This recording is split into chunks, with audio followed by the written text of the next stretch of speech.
Avec la révolution tunisienne, je voulais faire quelque chose pour le pays, comme beaucoup de gens, de mes amis de la diaspora. Et je voulais m'investir dans un projet. Et j'en ai profité parce que j'ai toujours adoré l'animation, la bande dessinée, ce côté créatif. Et j'ai décidé de regarder ce qui existait dans le pays, ce qui existait aussi ailleurs. Et notamment une femme extraordinaire qui a été la première à implanter la 3D en Afrique, qui s'appelle Samia Shelby, et qui a créé une école qui s'appelait 3DNet Info. J'ai décidé d'investir et j'ai investi dans son école. Et d'année à d'année, on s'est fait connaître, on est devenu une structure très très importante. Et cet écosystème que nous avons pu créer en Tunisie, donc nous avons souhaité le développer aussi ailleurs. Et c'est pour ça que je me suis rapproché de partenaires au Sénégal, au Cameroun. Donc il faut former, et notre objectif c'est de former le maximum de jeunes. Nous, en Tunisie, on a réussi en l'espace de 7 ans à créer tout un écosystème avec une cinquantaine de studios qui travaillent aussi bien dans le dessin animé, les effets spéciaux.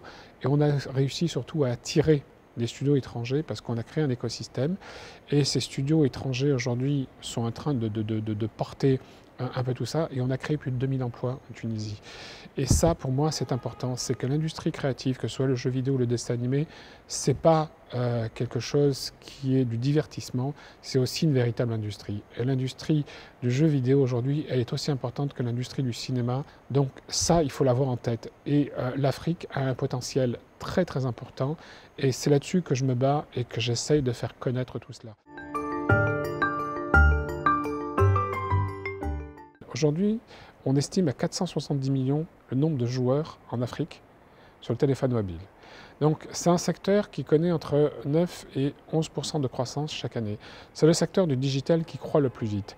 Et les jeunes, aujourd'hui bien sûr, s'identifient à cette culture de masse à travers mondial, mais ils veulent aussi leur propre zéro.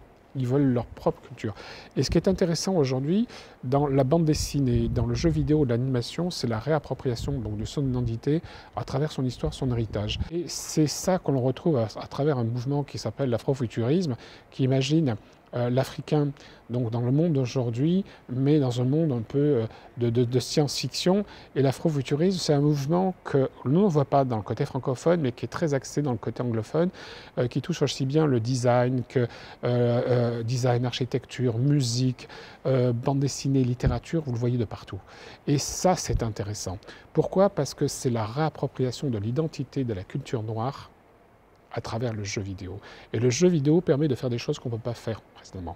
Vous avez un très beau studio qui s'appelle Etiart au Ghana, qui est en train de préparer toute une série de jeux vidéo sur l'histoire et la culture des grands personnages africains.